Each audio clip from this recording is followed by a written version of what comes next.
एक तरफ भारत की बेटियां टोक्यो ओलंपिक में विजय गाथा लिख रही हैं।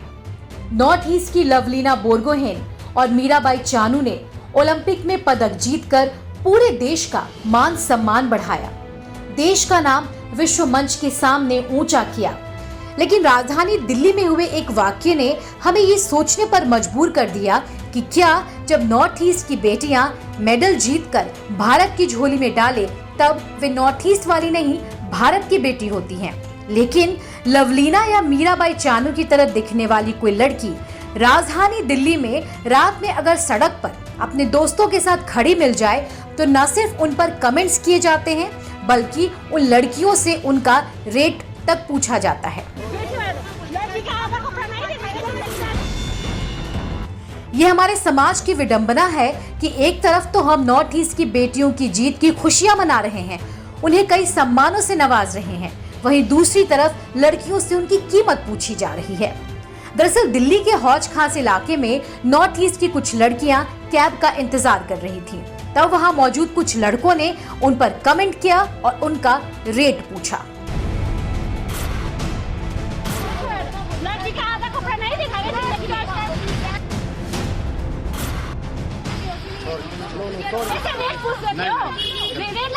आपको पता नहीं? हाँ, हम लोग का मूड स्पॉइल कर दिया। हम कहीं दिन हम ठीक है। आपका ही ग्रुप का था, आप पूछ रहे हो रेट क्या है करके। ऐसे रेट मत पूछना।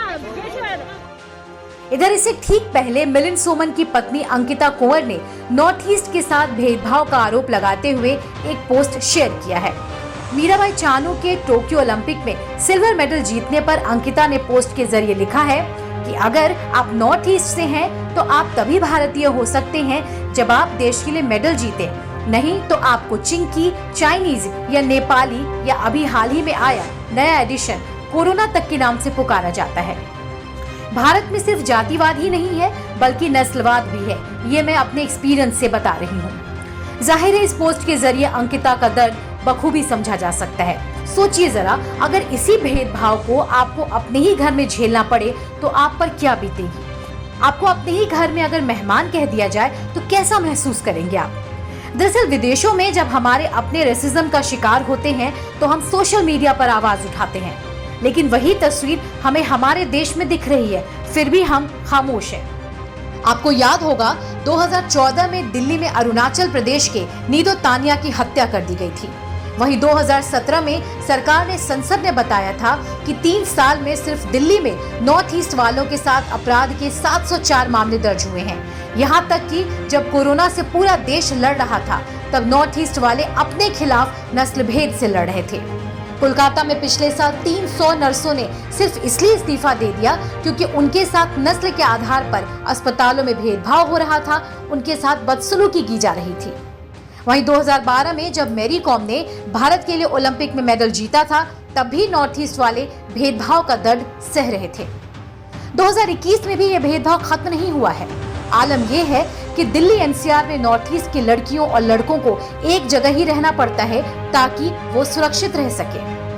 ये वाकई शर्मनाक है, दुखद और निराशाजनक है कि इतनी विविध संस्कृति होने के बावजूद हमारे पास बुनियादी मानवीय मूल्यों की कमी है। जरूरत है इसे बदलने की। इन सब के बीच सवाल ये कि हम या आप कितना जानते और समझते हैं नॉर्थ ईस्ट के बारे में। वहाँ के लोगों का खान पान कैसा है, त्योहार क्या है, पहनावा और उनकी संस्कृति कैसी होती है। कईयों को इसकी जानकारी नहीं होगी। जरूरत है लोगों की सोच बदलने की, क्योंकि वो हमारे अपने हैं। हिंदुस्तान उनका भी घर है, यहाँ वे मेहमान नहीं हैं। तो आगे से जब भी नॉर्थ ईस्ट के लोग आपको कहीं भी मिले तो उनके साथ आप वैसे ही पेश आएं जैसे आप दूसरे राज्यों के लोगों के साथ आते हैं।